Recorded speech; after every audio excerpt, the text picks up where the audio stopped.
So mga idol, matapos nga pong matalo ang Los Angeles Lakers, pangalawang laban nila kontra nga po dito sa Utah Jazz, final score 131-119. Nabigo pa sila sa kanilang panibagong big man na si Alex Len. Posible nga bang wawib ito o mapalitan ng bagong big man?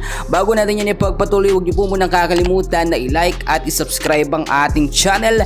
Maraming salamat po. Mga kaibigan, nakita naman natin, sunod-sunod na sana ang pagkapanalo ng Lakers, nakaka 6 win streak na sila, at dito nga po sa pangalawang laban nila kontra sa Utah Jazz, natalo pa ang Lakers. Ngayon, ano po ang naging problema? Marami tayong nakita mga kaibigan na problema ng Lakers, and so far kung titignan ho ninyo sa opening nga po ng game, maganda naman ang pinapakita ng Lakers. May napansin tayo simula nga po ng ma-injured, doon nga po sa first half, sa first quarter, eto nga po si Jackson Hayes pinasok na, o pinalitan po siya ni Alex Len, which is ang akala nga natin makakapagpakitang gilas si Alex Len, sinayang po niya yung opportunity mga kaibigan. Kakapirma niya lang ng kontrata sa Lakers, tila mabuwib naman siya mga kaibigan, or tila baka mapalitan siya. Madali lang magpalit ng player sa Lakers mga kaibigan, automatic yan. Sinasabi ko sa inyo, napakarami po mga available na player sa buyout na market, dami dyan mga kaibigan. Unang-una na nga sa listahan dyan si Dwight Howard, mamaya pag-usapan natin yan. Pero tignan muna natin yung player stat mga kaibigan sa naging laban mga kaibigan ng Lakers at ng Utah Jazz. Si LeBron James, si Rui Hachimura, Jackson Hayes, Austin Reeves at Luka Doncic mga kaibigan ang nasa starting 5. At nakita naman natin, simula nang na-injured nga po itong si Jackson Hayes, humina ho ang depensa ng Los Angeles Lakers. Maraming yung nagsasabi na ito na talaga yung problema noon pa man ng Los Angeles Lakers, yung big man o legit na sentro. Kasi nga naman mga kaibigan, kapag wala silang sentro o magaling na big man, talagang nahihirapan doon depensa. Hindi naman natin kasi pwedeng iasa na ng lahat kay LeBron James at dito kay Luka Doncic, dahil hindi naman po nila yan na porte, yung pumoste at magbantay sa ilalim ng court mga kaibigan.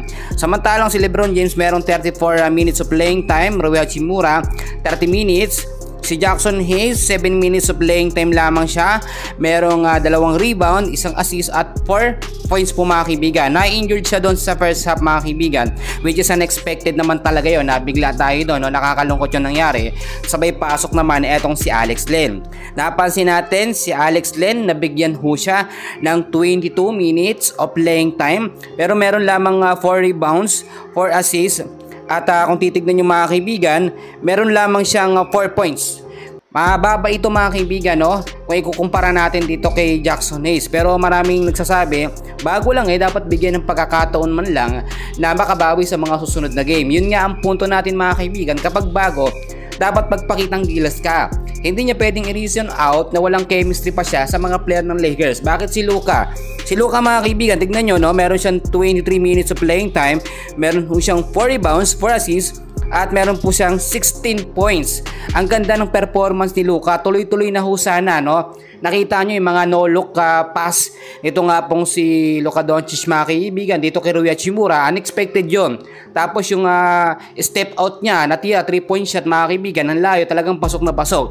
Yung sinasabi ko dito mga kaibigan, ay kinakailangan po talaga ng Lakers magkaroon ng panibagong legit na sentro o big man. So narito yung mga listahan mga kaibigan na pwede naman talagang pagpilian ng Lakers, Na unang-una talaga sinasabi ko noon pa man, si Dwight Howard na, ang number 1 choice dapat ng Lakers. Si Mo Bamba pwede rin, Daniel Theis, James Wiseman, Kelly Olynyk, Jabril McGee, okay din ito, matangkad to mga kaibigan. Si Robin Lopez, Marques Bolden, Moses Brown, Colin Castleton, yan yung mga available po na sentro na pwede pong i-buy out sa market ng Los Angeles Lakers. Pero ang pinili nila yung si Alex Len, Though si Alex Len, alam naman natin, medyo nangangapa pa yan, pero dapat nagpakitang gilas siya. Yung sinasabi natin na posibleng mapalitan ito o ma-wave, desisyon na lamang po yan mga kaibigan ni Rob Pelinka at ni Coach JJ Redick kung ipapaboran niya ba itong si Alex Len, or kung ipagtatanggol niya. Alam nyo mga kaibigan, dahil ngayon ang problema ng Lakers si Jackson Hayes na injured, hindi natin alam kung kailan yan makakabalik sa game. No choice talaga ang Lakers kundi gamitin nga po, no? Hindi si Alex Len ang tinutukoy ko, si Christian Coloco. Di hamak naman na mas magaling si Christian Coloco kung ikukumpara dito kay Alex Len mga kaibigan. Ito na yung pagkakataon para mag-shine etong si Coloco sa pagkakataong ito. Tulad na nangyari before, si Anthony Davis nandyan pa, si Jackson Hayes hindi po yan nabibigyan ng minuto. May minuto pero napakababa, minsan 7 minutes lang. So far, ito muna ang update natin, no? Meron pa mamaya. And please huwag niyo kakalimutan na mag-like and subscribe sa ating YouTube channel. Maraming salamat po.